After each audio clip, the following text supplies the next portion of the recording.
Welcome to my class, students of class 9 and 10. Today we are going to teach you about transformation, and in the screen you can see complex to simple. In our last class we have discussed about compound sentence, and today we will teach you about complex to simple. Now let's go to the topics directly.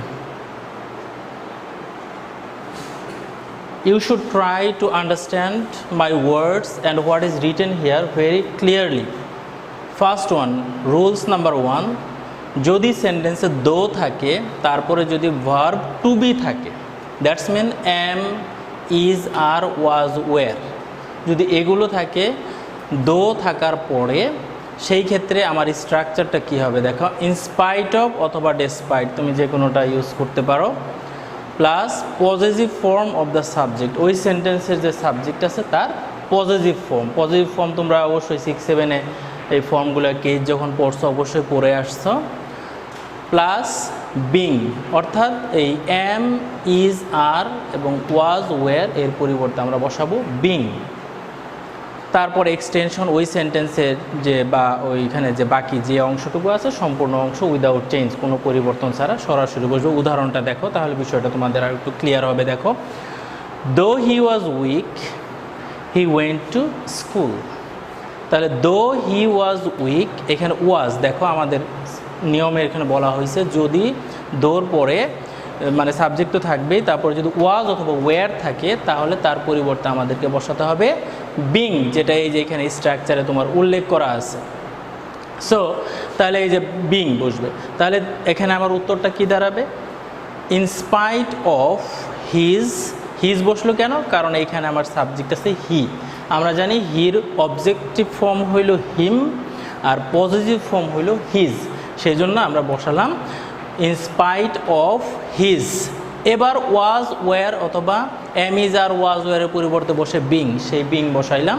তাহলে উত্তরটা দাঁড়ালো in spite of his being weak he went to school.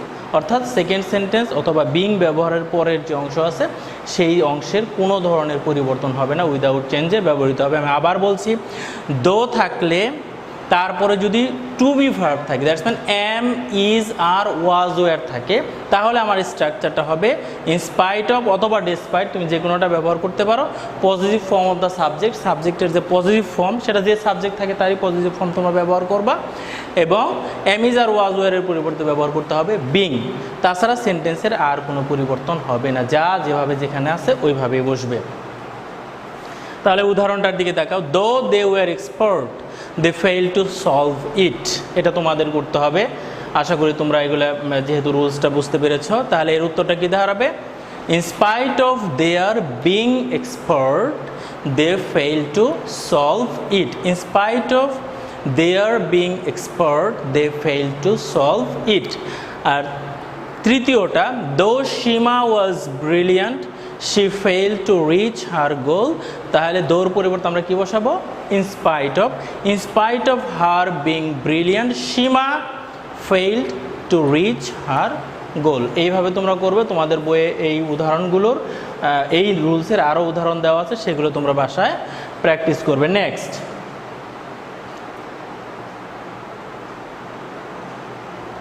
দেখো আগেরটা আমরা করেছিলাম যে দো এবং অলদোর পরে থাকবে টু বি ভার্ব, আর এইখানে হলো দো এবং অলদোর পরে যদি to have verb, that's mean have, has অথবা হ্যাড থাকে, সেই ক্ষেত্রে আমার স্ট্রাকচারটা কী হবে দেখো, ইনস্পাইট অফ অ্যাজ ইউজুয়াল বসবে, positive form of the subject যেটা আমরা আগের রুলসে আলোচনা করেছি সেটাই বসবে, এবং হ্যাভিং বসাতে হবে, হ্যাভিং বসবে।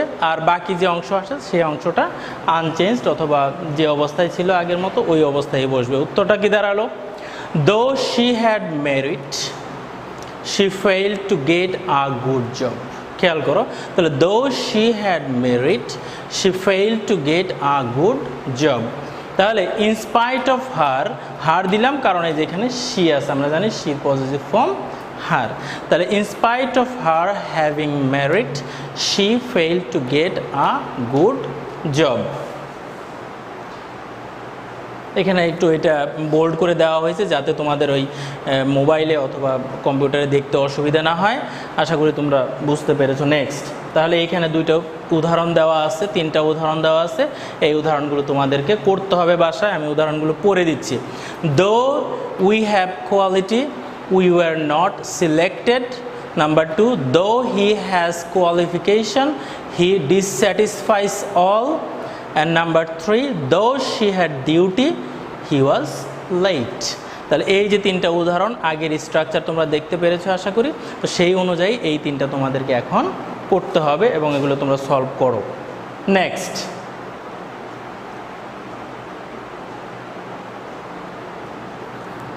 দেখো যদি দো এবং অল দো অথবা অল দো এরপরে সাবজেক্ট থাকার পরেও যদি কোনো মেইন ভার্ব থাকে, তাহলে আমরা আজকে যে আগের দুইটা নিয়ম করলাম, একটার মধ্যে ছিল হলো টু বি ভার্ব অর্থাৎ am, is, are, was, were, আর একটার মধ্যে ছিল to have verb, that's mean have, has অথবা হ্যাড। আর এখন নাম্বার 3 এখানে হলো সাবজেক্টের পরে থাকবে মেইন ভার্ব, দ্যাটস মিন ওই অক্সিলিয়ারি ভার্ব অথবা টু হ্যাভ ছাড়া যদি কোনো প্রিন্সিপাল ভার্ব বা মেইন ভার্ব থাকে, সেই ক্ষেত্রে আমরা কিভাবে সেটাকে কমপ্লেক্স থেকে সিম্পল করব। তাহলে স্ট্রাকচারটা হবে ইনস্পাইট অফ, তো বসবেই। সাবজেক্টের পজিটিভ ফর্ম, সেটা যেটা আছে সে তার পজিটিভ ফর্ম বসবে। তারপরে verb plus ING, that's mean ওইখানে যে ভার্ব থাকবে সেই ভার্বটার সাথে আমাদেরকে আইএনজি ব্যবহার যোগ করতে হবে, অর্থাৎ ভার্বের আইএনজি ফর্ম দিয়ে যেটা হয় সেটা ব্যবহার করতে হবে, প্লাস এক্সটেনশন, অর্থাৎ সেকেন্ড সেন্টেন্সের কোনো ধরনের পরিবর্তন নাই, উইদাউট চেঞ্জে সেটা সরাসরি বসবে। উদাহরণটা দেখো, example, though they worked hard they led a poor life. তাহলে ইনস্পাইট অফ, দে যেহেতু এখানে আমার সাবজেক্ট, আগে দুইটাই আমরা সাবজেক্ট, একটা পেয়েছিলাম হি, একটা শি, আর এখন আমাদের সাবজেক্ট হলো দে, তাহলে their positive form as we know their. তাহলে in spite of their working hard, দেখো এখানে বলা আছে যে মেইন ভার্ব যেটা হবে সেইটার সাথে আইএনজি ফর্ম, তাহলে এখানে ছিল আমার ওয়ার্ক, সুতরাং ওয়ার্কের সাথে আইএনজি যোগ করলে ওয়ার্কিং। তাহলে in spite of their working hard they led a poor life. এবার তোমাদের জন্য উদাহরণ দেওয়া আছে, এগুলো তোমাদেরকে বাসায় সলভ করতে হবে, আমি পড়ে দিচ্ছি। Though the students tried heart and soul, they could not score. Number 2, though she ran fast, she could not reach in time. And number 3, though they played well, they were defeated. এইখানে তিনটার ক্ষেত্রেই দেখো tried, এখানে ran এবং এইখানে played, এগুলো আছে, ওখানে স্ট্রাকচার দেওয়া আছে, সেই স্ট্রাকচার অনুযায়ী তোমরা নিজেরা এই তিনটা উদাহরণ এখন সলভ করবে বাসায় বসে। নেক্সট,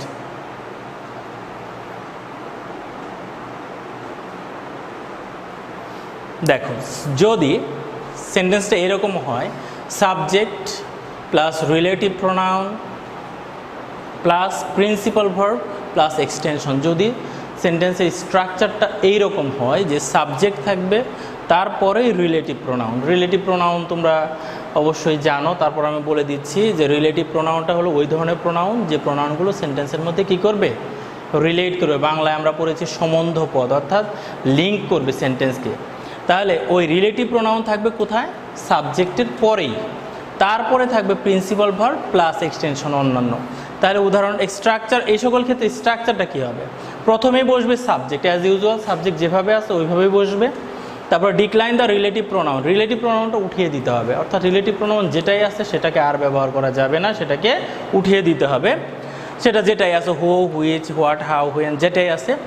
অ্যান্ড অক্সিলিয়ারি ভার্ব, যদি সেখানে কোনো অক্সিলিয়ারি ভার্ব থাকে সেটাকেও আমাদেরকে উঠিয়ে দিতে হবে, অর্থাৎ relative pronoun at the same time তার সাথে যদি কোনো অক্সিলিয়ারি ভার্ব থাকে দুটোকেই ডিক্লাইন করে দিতে হবে।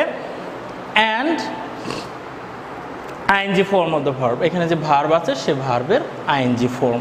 তাহলে এক্সাম্পলটা আগে দেখো, the tree that stands near the school, the tree that stands near the school is a rare one.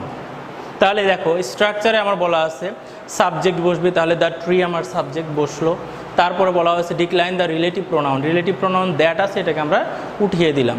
তারপরে আছে যদি অক্সিলিয়ারি ভার্ব থাকে সেটাকে উঠিয়ে দিতে হবে, যেহেতু এখানে অক্সিলিয়ারি ভার্ব নাই সুতরাং ওটার প্রশ্নই আসে না।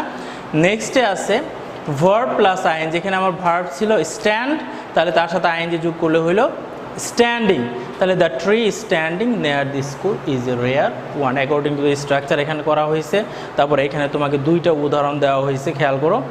The boy who is begging is an orphan, the students who sits near me is the best boy. তাহলে এই স্ট্রাকচারটাকে অনুসরণ করে এখানে দেওয়া আছে, ঠিক একই ধরনের স্ট্রাকচারটা এখানে দেওয়া আছে, এইটাকে অনুসরণ করে তোমরা এই দুইটা সলভ করবে বাসায়।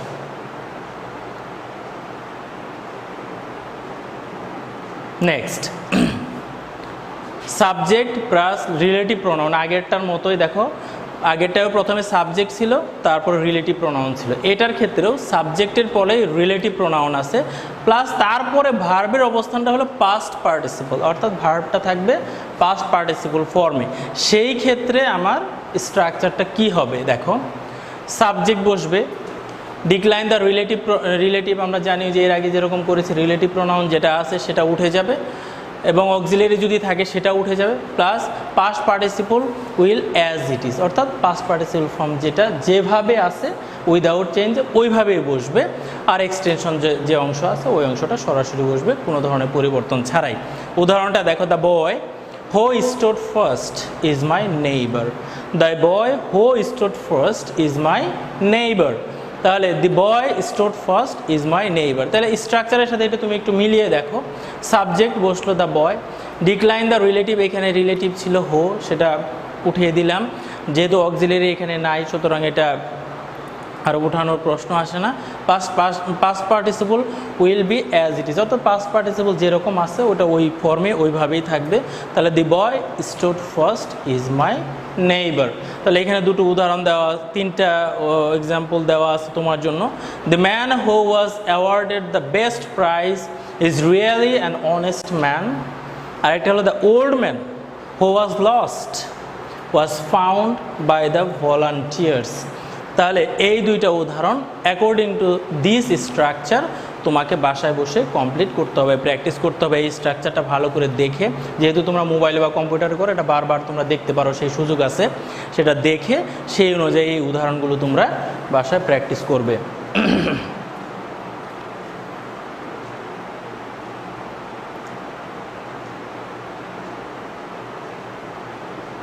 নেক্সট দেখো, যদি সেন্টেন্সে সিন্স, অ্যাজ অথবা হোয়েন এগুলো থাকে সেই ক্ষেত্রে তার রিলেটেড রুলসগুলো কী কী।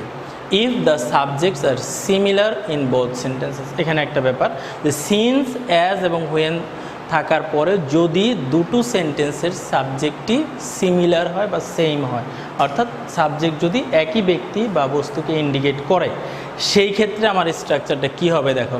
Present participle of the main verb of the first sentence, প্রথম যে অংশটা আছে সেন্টেন্সের সেই অংশের যে প্রিন্সিপাল ভার্ব আছে, মেইন ভার্ব যেটা, সেইটার প্রেজেন্ট পার্টিসিপল, তোমরা প্রেজেন্ট পার্টিসিপল জানো, অর্থাৎ ভার্বের সাথে আইএনজি যোগ করতে হবে, প্লাস ওই সেন্টেন্সের বাকি যে অংশ আছে সেই অংশটা বসবে, প্লাস কমা বসবে, plus subject of the first sentence, প্রথম সেন্টেন্সের যে সাবজেক্ট যেটা ছিল সেটাকে নিয়ে আসতে হবে এখানে, প্লাস এক্সটেনশন অন্য যে অংশটা আছে সেই অংশটা বসবে। তারপর আমি আবার বলছি, present participle of the main verb of the first sentence, প্রথম সেন্টেন্সের যে মেইন ভার্ব আছে তার প্রেজেন্ট পার্টিসিপল, দ্যাটস মিন ভার্বের সাথে আমরা আইএনজি যোগ করব। নেক্সট এক্সটেনশন, ওই সেন্টেন্সের বাকি যা আছে সেটা বসিয়ে দেবো, তারপর কমা বসবে, তারপর subject of the first sentence, প্রথম সেন্টেন্স যে সাবজেক্টটা ছিল সেই সাবজেক্টটা সরাসরি সেইখানে বসবে, প্লাস এক্সটেনশন, বাকি যে অংশ আছে সেই অংশটা সরাসরি বসবে। দেখো example, since he help the bird he brought good luck. Since he help the bird he bought good luck. দেখো এখানে প্রথম বলছে যে যদি subjects are similar in both sentence, এখানে since he help the bird, এখানে হি এই subject এবং এই সাবজেক্ট সিমিলার, সো এখানে আমার এই স্ট্রাকচারটা অ্যাপ্রোপ্রিয়েট। তাহলে helping the bird he brought good lakh, helping the bird he brought good lakh. তাহলে এই যে এইভাবে এখানে আরও দুইটা উদাহরণ তোমাদের দেওয়া আছে, এই স্ট্রাকচারকে অনুসরণ করে তোমরা আশা করি এগুলো প্র্যাকটিস করবা। প্র্যাকটিস করলে তোমরা অবশ্যই পারবে। সরাসরি এখানে কোনো কমপ্লেক্সিটি বা জটিলতা নেই, একেবারে সিম্পল উদাহরণ দিয়ে করা আছে, আশা করি তোমরা পারবে। বিশেষ করে ক্লাস 10-এ যারা পড়ো তাদের তো সমস্যা হওয়ার কথা না, ক্লাস 9-এ যারা, তারা এইটাকে একটু ভালো করে দেখে সেই অনুযায়ী করবে, আশা করি সমস্যা হবে না। নেক্সট দেখো, subject, relative pronoun plus adjective যদি থাকে, এর আগে আমরা যেটা করেছি সেক্ষেত্রে ছিল ভার্ব, আর এই ক্ষেত্রে যদি থাকে অ্যাডজেক্টিভ, সেই ক্ষেত্রে আমার স্ট্রাকচারটা কী হবে, তোমার এই এক্সাম্পলগুলো কিন্তু ভালোভাবে বুঝতে হবে। সাবজেক্ট, তারপর রিলেটিভ প্রোনাউন, তারপর যদি অ্যাডজেক্টিভ থাকে, তোমরা অ্যাডজেক্টিভ তো জানো, প্লাস এক্সটেনশন, সেই ক্ষেত্রে আমার স্ট্রাকচারটা কী হবে দেখো। প্রথমে এ অথবা অ্যান বসবে ইনস্টেড অফ দি, অর্থাৎ ওই সেন্টেন্সে যে দি থাকবে সেটার পরিবর্তে আমরা এ অথবা অ্যান, এটা আর্টিকেলের ব্যবহার আমরা জানি, ওটা ওই ইয়ে অনুযায়ী, অর্থাৎ যদি ভাওয়েল হয় তাহলে অ্যান বসাবো, যদি কনসোনেন্ট হয় তাহলে এ বসাবো, ওটা ওই অনুযায়ী করবো আর কি। তারপরে অ্যাডজেক্টিভ বসবে, অর্থাৎ যে অ্যাডজেক্টিভটা আছে ওই সেন্টেন্সে, এই যে দেখো স্ট্রাকচারে এই অ্যাডজেক্টিভটা নিয়ে আসতে হবে শুরুতে এ অথবা অ্যান বসানোর পরেই। তারপরে সাবজেক্ট, যে সাবজেক্টটা ছিল সেন্টেন্সের সেই সাবজেক্টটা নিয়ে আসতে হবে, এবং তারপর হলো other parts of the adjective, অর্থাৎ after parts of the adjective, অর্থাৎ অ্যাডজেক্টিভের পরের অংশ। অ্যাডজেক্টিভটা আনার পরে তার পরের যে অংশটা ছিল সেই অংশটা। উদাহরণটা দেখো, the girl who is meritorious can make her parents glorious. The girl who is meritorious, meritorious মানে কি, মেধাবী, এটা একটা অবস্থা, সুতরাং এটা একটা অ্যাডজেক্টিভ। তাহলে the girl who is meritorious can make her parents glorious, তাহলে এর উদাহরণটা কী হবে, মানে এর উত্তরটা কী হবে। তাহলে দা আমরা এখানে বলছি ইনস্টেড অফ দা আমরা বসাবো এ অথবা অ্যান, তাহলে যেহেতু এখানে গার্ল আছে তাহলে আমরা বসাবো এ গার্ল। তাহলে তারপরে কি বলছি, অ্যাডজেক্টিভটা কি আসবে, অ্যাডজেক্টিভ মেরিটোরিয়াস, তাহলে এ মেরিটোরিয়াস গার্ল। এবার অ্যাডজেক্টিভের পরের অংশ, after parts of the adjective, অ্যাডজেক্টিভের পরে আছে can make her parents glorious, তাহলে এই অংশটা সরাসরি বসবে। তাহলে আমার উত্তরটা কি দাঁড়ালো, যে এ মেরিটোরিয়াস গার্ল, কেমন গার্ল, মেরিটোরিয়াস গার্ল, গার্লের আগে অ্যাডজেক্টিভটা চলে আসলো, a meritorious girl can make her parents glorious. তাহলে এইখানে দেওয়া আছে the man who is industrious can shine in life, আশা করি তোমরা পারবে। The poem which is beautiful can win the selectors, তাহলে এখানে অ্যাডজেক্টিভ আছে বিউটিফুল, এখানে অ্যাডজেক্টিভ আছে ইন্ডাস্ট্রিয়াস। আবার 3 নাম্বার আছে the teacher who is punctual will definitely win, তাহলে এইখানেও আমার অ্যাডজেক্টিভ আছে পাংচুয়াল। সুতরাং এই অ্যাডজেক্টিভগুলো কোন জায়গায় বসবে আশা করি তোমরা বুঝতে পারছো, সেই অনুযায়ী আগের উদাহরণটাকে অনুসরণ করে সেই অনুযায়ী এই ব্যবহারটা আশা করি করতে পারবে। নেক্সট,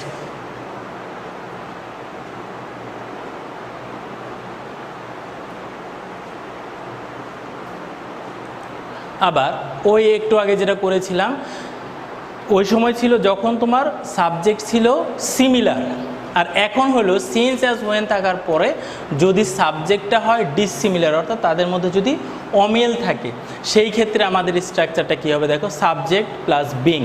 এখন বিংটা বসবে কিসের পরিবর্তে, যদি সেখানে am, is, are, was, were এই ধরনের কোনো কিছু অস্তিত্ব থাকে তাহলে তার পরিবর্তে বসবে বিং, এবং হ্যাভিং বসবে হলো হ্যাভ, হ্যাজ, হ্যাড যদি থাকে তাহলে তার পরিবর্তে বসবে হ্যাভিং। এই ধরনের বিষয়গুলো কিন্তু আমরা এর আগেও করেছি, যে বিং বসে usually am, is, are, was, were এটার পরিবর্তে, এবং হ্যাভিং বসবে হইল হ্যাভ, হ্যাজ, হ্যাড এগুলোর পরিবর্তে। তাহলে একটা উদাহরণ দেখি, since the game was over we returned our residence. Since the game was over we returned our residence. এখানে খেয়াল করো, প্রথম সেন্টেন্সের সাবজেক্ট হলো দ্য গেম, দ্বিতীয় সেন্টেন্সের সাবজেক্ট হলো উই, দ্যাটস মিন আমার সাবজেক্টটা ডিসিমিলার। আগের সেন্টেন্সে যেমন ছিল সিমিলার, এখানে ডিসিমিলার। তাহলে এখানে the game being over we returned our residence, যেহেতু এখানে ওয়াজ আছে সেই জন্য আমরা এখানে বিং বসালাম। যদি এখানে হ্যাভ, হ্যাজ অথবা হ্যাড থাকতো সেই ক্ষেত্রে আমরা বসাতাম হ্যাভিং। এখানে ওয়াজ না থেকে যদি অ্যাম, ইজ, আর, ওয়ার এই ধরনের কিছু থাকতো তাহলে আমরা বিং বসাতাম। অর্থাৎ এই স্ট্রাকচারটাকে অনুসরণ করে এখানে আরও কয়েকটা দেওয়া আছে, when the party was over people started leaving the hall, since he had patience all respect him। এই এক্সাম্পলগুলো তোমরা বাসায় নিজ দায়িত্ব করে নেবে ওই স্ট্রাকচারটাকে অনুসরণ করে। তো আজকে যে বিষয়গুলো তোমাদেরকে পড়ানো হলো আশা করি এই বিষয়গুলো তোমরা বাসায় নিয়মিত প্র্যাকটিস করবা। প্র্যাকটিস করলে এগুলো বুঝতে পারবা, কারণ তোমাদের বইগুলোতে এগুলো রিলেটেড আরও অনেক এক্সাম্পল দেওয়া আছে। এই এক্সাম্পলগুলো তোমরা প্র্যাকটিস করবা। প্র্যাকটিস করলে আশা করি সিম্পল, কমপ্লেক্স, কম্পাউন্ড এটা রিলেটেড ট্রান্সফরমেশনে তোমাদের যে একটা ভীতি আছে সেই ভীতিটা দূর হয়ে যাবে। ঠিক আছে, তাহলে নেক্সট ক্লাসে আবার দেখা হবে। আমরা আবারও এই সিম্পল, কমপ্লেক্স, কম্পাউন্ড এই ট্রান্সফরমেশনের অন্য কোনো রুলস নিয়ে পরবর্তী ক্লাসটা নেব ইনশাল্লাহ। সবাই বাসায় থাকো, ধন্যবাদ।